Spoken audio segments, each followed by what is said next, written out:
여호와는 나의 목자니 내가 부족함 없으리로다. 오늘도 은혜와 축복의 한 날 되기를 소망합니다. 매일 예배 주 앞에 드리고 오늘도 주신 은혜를 따라 또 건강한 가운데 하루 또 지날 수 있기를 축복합니다. 말씀의 길을 오늘도 걸어가게 했습니다. 자, 12월 3일입니다. 목요일 매일 예배 사도신경 하시면서 믿음을 고백하면서 예배 시작하겠습니다. 전능하사 천지를 만드신 하나님 아버지를 내가 믿사오며 그 외아들 우리 주 예수 그리스도를 믿사오니 이는 성령으로 잉태하사 동정녀 마리아에게 나시고 본디오 빌라도에게 고난을 받으사 십자가에 못 박혀 죽으시고 장사한 지 사흘 만에 죽은 자 가운데서 다시 살아나시며 하늘에 오르사 전능하신 하나님 우편에 앉아 계시다가 죄로서 산 자와 죽은 자를 심판하러 오시리라. 성령을 믿사오며 거룩한 공예와 성도가 서로 교통하는 것과 죄를 사하여 주시는 것과 몸이 다시 사는 것과 영원히 사는 것을 믿사옵나이다. 아멘. 아멘. 80장 찬송하시겠습니다. 찬송 천지에 있는 이름 중 귀하고 높은 이름 통일 찬송가 101장 찬송입니다.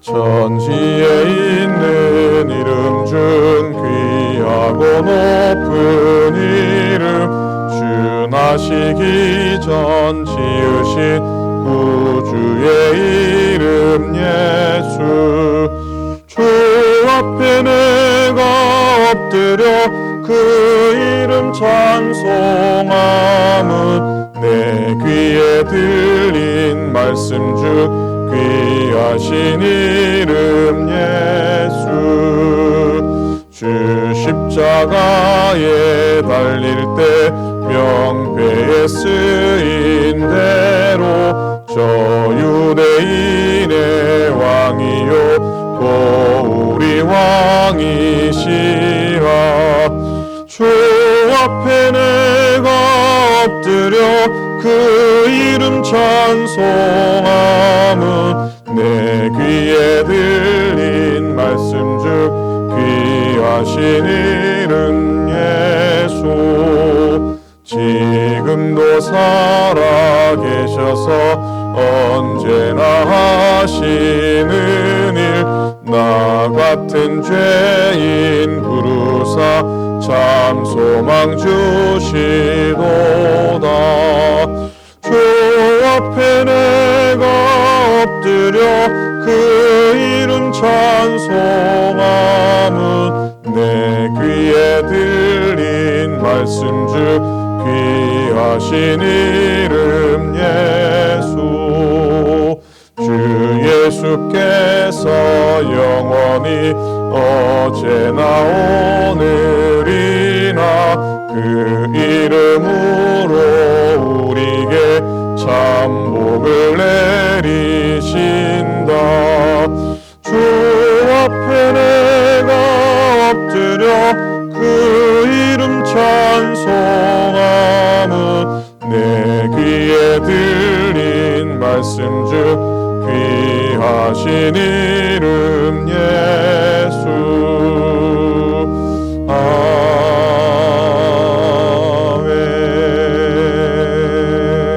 아멘. 아멘. 하나님 말씀 요한복음 2장입니다. 신약성경 143페이지 144페이지 요한복음 2장 1절부터 11절 요한복음 2장 1절부터 11절 말씀입니다. 한 절씩 교독으로 말씀을 보시겠습니다. 사흘째 되던 날 갈릴리 가나에 혼례가 있어 예수의 어머니도 거기 계시고 예수와 그 제자들도 혼례의 청함을 받았더니 포도주가 떨어진지라 예수의 어머니가 예수에게 이르되 저들에게 포도주가 없다 하니 예수께서 이르시되 여자여 나와 무슨 상관이 있나이까 내 때가 아직 이르지 아니하였나이다. 그의 어머니가 하인들에게 이르되 너에게 무슨 말씀을 하시든지 그대로 하라 하니라. 거기에 유대인의 정결 예식을 따라 두세 통 드는 돌 항아리 6이 놓였는지라. 예수께서 그들에게 이르시되 항아리에 물을 채우라 하신즉 아기까지 채우니 이제는 떠서 연회장에게 갖다 주라 하심에 갖다 주었더니 연회장은 물로 된 포도주를 맛보고도 어디서 났는지 알지 못하되 물 떠온 하인들은 알더라. 연회장이 신랑을 불러 말하되 사람마다 먼저 좋은 포도주를 내고 취한 후에 낮은 것을 내거늘 그대는 지금까지 좋은 포도주를 두었도다 하니라. 함께 있습니다. 예수께서 이 첫 첫 표적을 갈릴리 가나에서 행하여 그의 영광을 나타내시며 제자들이 그를 믿으니라. 아멘. 아멘. 말씀으로 또 예배로 시작하는 한 날 위에 하나님의 지키시고 또 보호하시는 은혜 넘치시기를 축복합니다. 자, 요한복음 2장의 말씀으로 오늘 말씀의 제목은 가나에서 그의 영광을 나타내심에 라는 제목입니다. 요한복음은 다른 복음서와는 달리 여러 가지 특별한 그 특징들이 있습니다. 이 요한복음에는 특별히 예수님의 메시아 되심과 하나님 되심을 증언하는 7가지 표적과 그리고 7가지 자기 선언, 나는 뭐뭐이다 라고 하는 자기 선언이 기록이 되어 있죠. 여기 7이라는 숫자가 가진 의미, 7이라는 숫자가 가진 의미가 뭡니까? 럭키, 행복, 그런 의미보다도 완전이라는 의미죠. 이 완전이라는 의미가 7가지 표적과 7가지 자기 선언에 한층 더 이렇게 무게감을 더해주고 있는 것을 알 수가 있습니다. 예수님께서 공생의 기간 동안 많은 표적과 기사를 보여주셨는데 이 요한복음에는 7가지의 표적만이 기록이 되어 있습니다. 그리고 그 표적들에 대한 다양한 해석이 있지만 그러나 한편 공통적인 의미가 있는 것을 알 수가 있습니다. 그래서 여러분 잘 아시듯이 요한복음에는 기적 혹은 이적, 기사, 영어로는 미러클, 헬라 말로는 두나미스 이런 단어나 표현보다는 표적 혹은 표징 혹은 영어로는 사인, 헬라 말로는 세메이온이라고 하는 표현이 사용되는 특징이 있습니다. 오늘 11절 말씀을 보시면 예수께서 이 첫 표적을 갈릴리 가나에서 행하여 이 첫 표적을 갈릴리 가나에서 행하여 그의 영광을 나타내심에 제자들이 그를 믿으니라. 오늘 말씀의 제목을 이 구절에서 가지고 왔습니다. 그런데 이 요한복음 가운데 기록된 예수님의 7가지의 표적은 그 자체로 끝나지 않고 항상 그 표적 전이나 그 표적 후에 연관된 주님의 설교가, 주님의 메시지가 선포되고 있는데 오늘은 다음에 한번 기회가 되면은 정리를 한번 했으면 좋겠습니다. 자, 그리고 이 모든 표적들과 이런 예수님의 메시지들 가운데 등장하는 예수님의 7가지 나는 뭐뭐이다라고 하는 자기 선언이 또 중요하죠. 지난 화요일 날 장영사님이 잘 설명을 하셨는데 7가지의 자기 선언을 여러분이 기억을 많이 하실 겁니다. 나는 생명의 떡이다. 나는 세상의 빛이다. 나는 양의 문이다. 나는 선한 목자다. 나는 부활이요 생명이다. 나는 길이요 진리요 생명이다. 그리고 나는 참 포도나무다. 그렇게 성경 속에 나와 있습니다. 여기서 표현하는 나는 뭐뭐이다, 나는 뭐뭐이다라고 하는 이 헬라 말은 그 말은 헬라어로 에고 에이미라고 합니다. 에고 에이미 한번 따라해 보시겠습니까? 에고 에이미.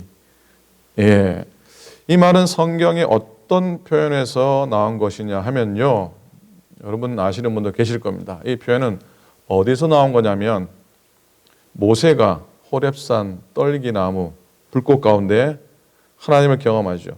하나님의 부르심을 체험할 때입니다. 출애굽기 3장에 나와 있죠. 모세가 그때 하나님께로부터 받은 하나님의 이름이 있었습니다.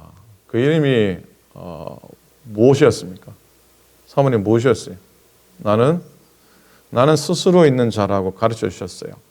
나는 스스로 있는 자라고는 정확한 표현은 나는 나다라고 하는 그런 이름인데, 에고에이미, 나는 뭐뭐이다라고 하는 표현은 바로 하나님의 이름에서 나온 표현입니다.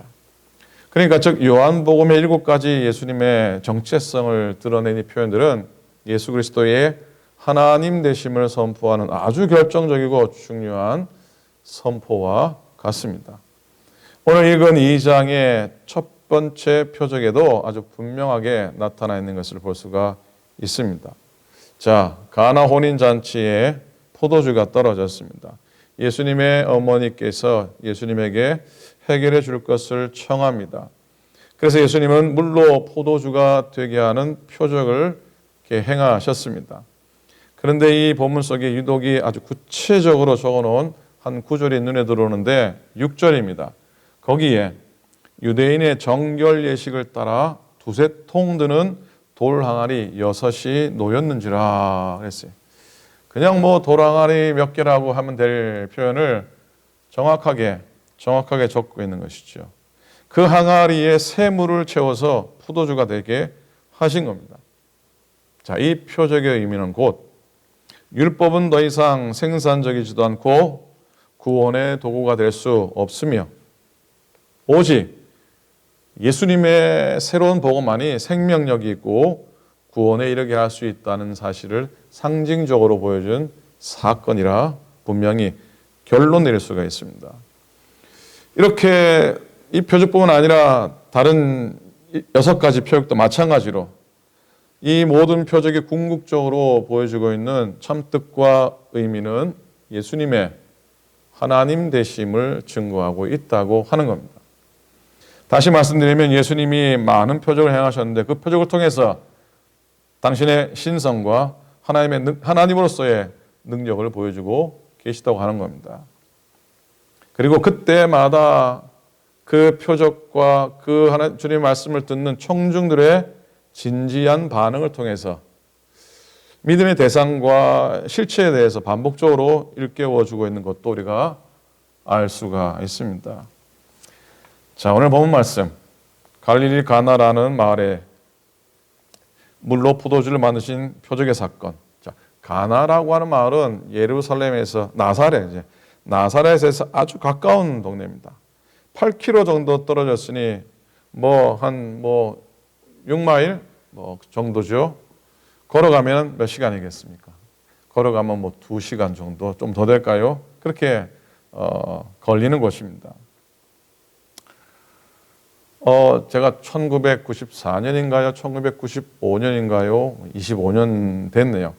평택에서 부목으로 섬길 때 그 평안지방, 평택 안성 지방, 평안지방이라 그래서 그 지방에서 목사님들이 이렇게 성도들하고 성지순례를 가는 그런 기회가 있었는데 저희 담임 목사님께서 당신은 여러 번 다녀왔다고 저와 다른 부목사님을 그 성지순례에 보내주셨어요. 얼마나 감사했던지. 근데 하도 오래전이라 기억은 별로 없는데 가나에 들렀을 때 제일 유명한 게 뭡니까? 가나에서 제일 유명한 게 뭐겠습니까? 포도주. 그래서 몇몇 목사님들이 아마 그 성찬용으로 그 포도주를 구입하는 것을 보았습니다. 저는 부목사고 하니까 사진 않았는데 그때 제가 사가지고 있습니다. 뭐냐면 어디서 산지는 모르겠지만 갈릴리 호수물을 담은 건가요? 요단강에, 예, 요단강 물이죠. 요단강 물을 담은 조그만 유리병을 제가 구입해 왔던 것이 기억이 납니다.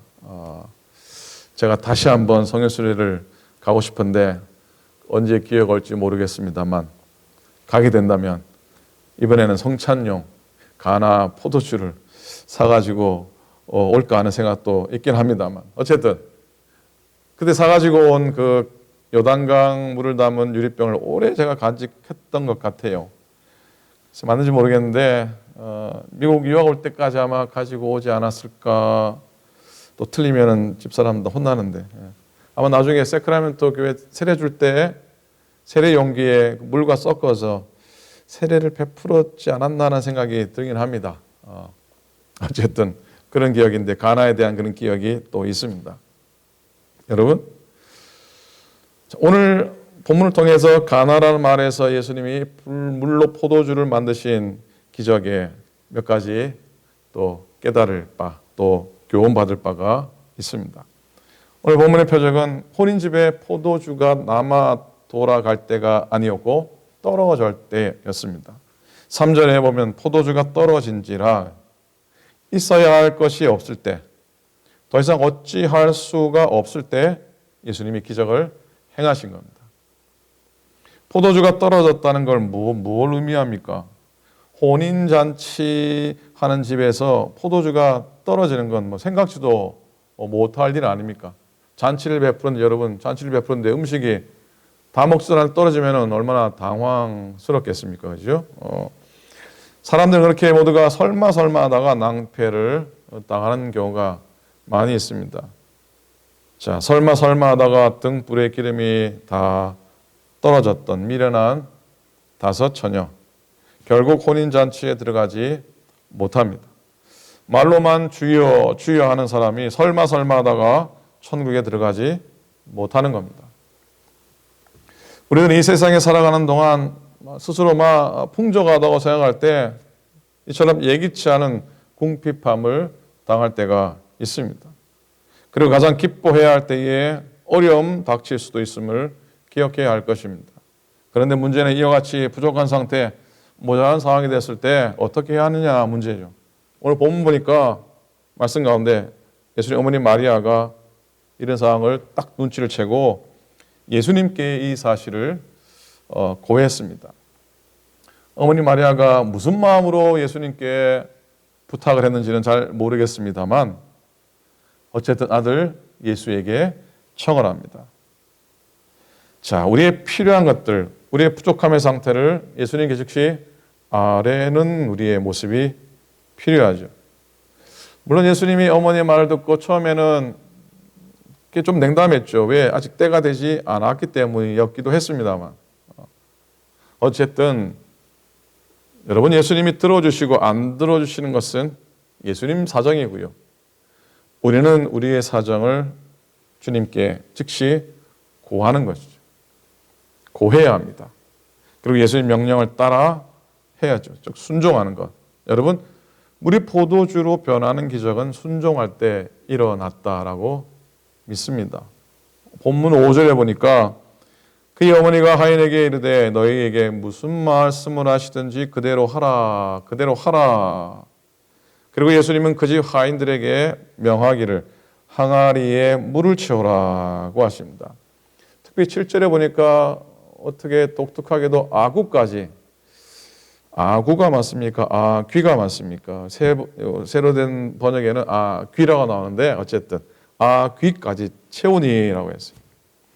예수님께서는 물을 돌항아리에 채우라고 하시면서 아구가 찰 때까지 기다렸다가 연회에 내어 갖다 주라고 명을 하시게 됩니다. 이 부분을 어떤 목사님이 아주 특별하게 글쎄요. 제가 보기엔 색다른 의미라고 생각을 해보는데 이렇게 해석을 하셨어요. 그릇이나 컵에 물을 가득 붓지 아니하면 물금이 보인다. 이렇게 물금이 보인다는 것이죠. 그러나 물이 가득 차서 넘치면 물금이 보이지 않는다. 내 속에 예수님의 말씀의 생수가 가득 차야 내 자신이 보이지 않는다. 덜 찬 사람은 자꾸만 자신이 보인다. 자신이 제일 잘난 것 같이 보인다. 그래서 자꾸만 자신을 내세우게 된다. 자신이 보이지 않고 오직 예수님만 보이도록 내 마음속에 예수님의 말씀의 생수를 가득 채우기를 소망한다. 아멘입니까? 좋은 해석이라 마음에 와닿습니다. 여러분, 항아리에는 항상 물이 아구까지 차야 합니다. 어디까지 차야 된다고요? 아구까지 차야 됩니다. 이게 누구 말대로 술은 채워야 마시고 잔은 비워야 마시다라는 의미는 절대로 아닙니다. 우리들의 심령이 체한 운동, 만 운동에서는 안 될 것이라는 거예요. 은혜로 충만해서 예수님의 말씀에 순종할 때 비로소 기적이 일어나는 줄로 믿습니다.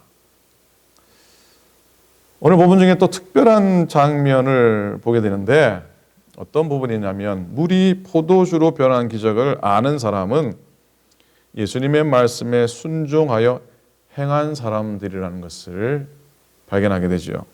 9절입니다. 연회자가 물로 된 포도주를 맛보고도 어디서 났는지 알지 못하되 물떠온 하인들은 알더라.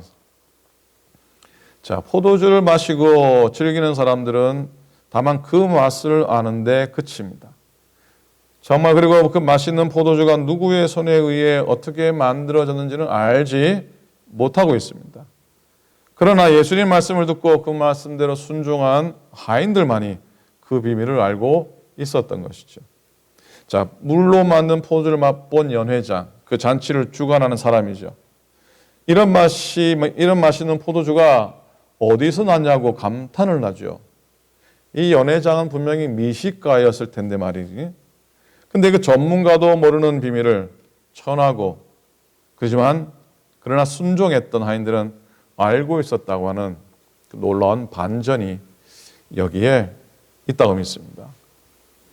마찬가지로 우리가 예수님 믿는 것도요, 세상의 지식으로 알 수 없는 것이죠. 오직 그리스도의 은혜로 알게 되는 겁니다. 그 유명한 고린도전서 1장 18절 말씀이죠. 십자가의 도가 멸망하는 자에게는 미련한 것이요 구원을 얻는 우리에게는 하나님의 능력이라 그랬습니다. 아멘입니까? 아멘. 자, 오늘 표적의 결론은 어디에 있을까요? 아까 처음에 읽었던 11절이죠. 11절 한번 같이 읽었으면 좋겠는데요. 성경을 펴고 계신 분들은 한번 같이 읽으십시다. 예수께서 이 첫 표적을 갈릴리 가나에서 행하여 그의 영광을 나타내심에 제자들이 그를 믿으니라. 자, 이 문장에서 첫 표적이라는 말과 그의 영광이라는 단어가 중요합니다. 이 둘은 포도주 사건 전체에 있어서 핵심입니다. 자, 성경은요, 여러분, 기적의 능력을 분명히 증거하고 있습니다. 그러나 기적이 담고 있는 놀라운 메시지가 우선입니다. 기적이 중요하지 않다는 얘기가 아닙니다. 기적의 능력이 성경의 곳곳에 드러나고 있지만 기적이 담고 있는 그 의미와 메시지가 우선이라는 것이죠. 그래서 성경의 기적은 그야말로 사인, 다시 말씀드리지만 표적입니다. 그런 겁니다. 이걸 다르게 표현하면요, 은유적으로 비유적으로 표현하면 기적과 표적은 달을 가리키는 손가락이다. 자, 기적과 표적이 뭐라고요? 달을 가리키는 뭐와 같다고요?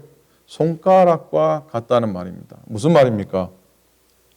여기서 중요한 건 뭡니까? 손가락이 중요합니까? 아니면 저 달이 중요합니까? 사모님, 손가락이 중요합니까? 달이 중요합니까? 달이 중요하죠. 손가락이 아니라 달이 중요한 거예요. 이 기적의 사건에 정말 중요하고 1차적인 의미는 바로 예수님의 영광이라는 거예요. 영광이라는 표현을 헬라 말로는 좀 표현이 셉니다. 헬라 말로는 영광을 독사라고 잊어버리지 마십시오. 영광이 독사예요. 자, 이 기독교의 신앙은 바로 기적과 표적을 통해 드러나는 예수 그리스도의 영광을 믿는 겁니다. 다시 한번 더 묻습니다. 그러면 예수님의 영광이 뭡니까? 예수님의 영광이 그럼 무슨 뜻입니까? 예수님의 영광. 포도주 사건이 가리키고 있는 예수님의 그 영광은 무엇이란 말입니까? 자, 여러분, 영광이라고 하는 단어는 오직 누구에게만 사용될 수 있냐면 하나님에게만 해당됩니다. 그리고 혹은 우스갯소리로 가문의 영광입니다. 그러는데 원래 성경 속에선 사람에게는 사용되지 않는 단어입니다. 그러니까 예수님의 영광이라는 말은 하나님의 영광이 그에게 나타났다는 의미입니다. 그렇기 때문에 가나 혼인잔치의 사건은 하나님의 영광이 예수님에게 드러났음을 보여주고 있고, 그건 곧 그 예수님이 바로 하나님이심을 증거하는 겁니다. 더 분명하게도 11절에 보면, 11절 후반부에 보면은 제자들이 어떻게 해요? 제자들이 뭐라고요? 제자들이 그를 믿으니라 그랬습니다. 한번 따라해 보시겠습니까? 제자들이 그를 믿으니라. 예, 그래요. 제자들이 그를 믿으니라고 하니 제자들의 반응을 통해서 아하, 예수님을 신앙의 대상, 예수님을 믿음의 대상으로 받아들이게 되었음을 분명하게 나타내고 있는 것이죠. 자, 오늘 나눈 말씀 가운데도 역시 결론적으로 어제 말씀드렸듯이 사도 요한의 고백 기억나십니까? 하나님께서 어떻게 해요? 하나님께서 사람이 되셨습니다. 태초부터 말씀으로 계시던 하나님께서 육신이 되셨습니다. 라는 믿음의 고백이 오늘 이 기적 속에도, 이 표적 속에 담겨져 있는 것이죠. 사랑하는 여러분, 사랑하는 오클랜드 교회 성도 여러분, 오늘 우리가 하루 살아가면서, 믿음으로 살아가면서요, 우리들의 입술 가운데 사도 요한처럼 하나님께서 사람이 되었습니다. 태초부터 말씀으로 계신 하나님께서 육신이 되셔서 우리 가운데 거하십니다. 라고 하는 믿음을 온전히 올려드리는 복된 하나님의 사람들, 믿음의 사람들 다 되시기를 우리 주님의 이름으로 간절히 축원을 드립니다. 아멘. 기도하겠습니다. 하나님 고맙습니다. 오늘도 가나 혼인잔치의 놀라운 기적과 표적의 사건을 통해서 다시 한 번 더 예수님이 하나님이시며 하나님의 영광 가운데 거하시는 분임을 고백하게 됩니다. 하나님이 사람이 되셨습니다. 라고 고백하며 지나는 이 대강절의 절기, 성탄절을 준비하는 이 절기 가운데 온전히 이 고백으로 우리의 삶을, 우리의 믿음을 채우게 도와주시고 낮고 천한 몸으로 우리 가운데 오신 예수 그리스도의 은혜가 부족하고 모자란 이 땅의 모든 교회들 가운데 우리의 삶과 우리의 믿음 가운데 임하기를 소망합니다. 우리와 함께하여 주시고 우리 가운데 임재하여 주시옵소서. 오늘도 믿음으로 서는 모든 가정들 가운데 혹 어려움들이 있고 연약함이 있고 쓰러짐이 있고 공고함이 있고 상실함이 있어도 하나님의 은혜로 체험받게 도우시고 나와 함께 하신 하나님 때문에 오늘도 다 만족합니다. 충분합니다. 고백하며 살아가게 하여 주시옵소서. 주의 은혜만 오늘도 바라보며 주와 동행하며 걸어가게 하소서. 감사드립니다. 우리 주님 예수 그리스도의 이름으로 축복하며 간절히 기도드립니다. 아멘. 하늘에 계신 우리 아버지여, 이름이 거룩히 여김을 받으시오며 나라 임하옵시오며 뜻이 하늘에서 이룬 것 같이 땅에서도 이루어지이다. 오늘날 우리에게 일용할 양식을 주옵시고 우리가 어리게 죄 지은 자를 사하여 준 것 같이 우리 죄를 사하여 주옵시고 우리를 시험에 들지 말게 하옵시고 다만 악에서 구하옵소서. 나라와 권세와 영광이 아버지께 영원히 있사옵나이다. 아멘.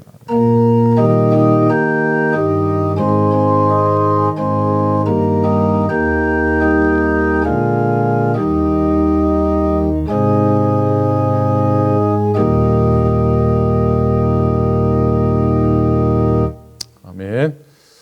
하나님께 감사드리고 또 우리 예배에 참여하신 모든 분들께 감사를 드립니다. 오늘도 승리하시고 평안히 지내시고요. 그리고 12월 5일 고 수잔과학 추모 예배는 코로나 때문에 유족들만 모여서 그리고 예배를 위한 순서 맡으신 분만 한 대여섯 분만 모여서 예배를 드릴 수밖에 없음을 알려드립니다. 다 직접 오셔서 참여하고 싶고 직접 위로해 주고 싶으시겠지만 감사님께서 특별히 교회 실내 모임은 아직 금지라고 하셔서 주일 예배 드리듯이 그렇게 최소한으로 예배를 드리고 주일 예배처럼 라이브로 토요일 오전 11시에 라이브로 여러분 가정에서 예배를 드리실 수 있도록 다 준비하도록 하겠습니다. 여러분들 아쉽고 서운하시겠지만 이해해 주시고 그렇게 해주시는 것이 유족을 돕는 것이라 생각합니다. 여러분 도움을 구하고요. 또 예배를 위해서 기도해 주시고 또 위로해 주시기를 또한 부탁을 드립니다. 예, 오늘도 평안히 지내시고요. 내일 예배 때 또 만나 뵙도록 하겠습니다. 고맙습니다. 여호와는 나의 목자니 내가 부족함 없으리로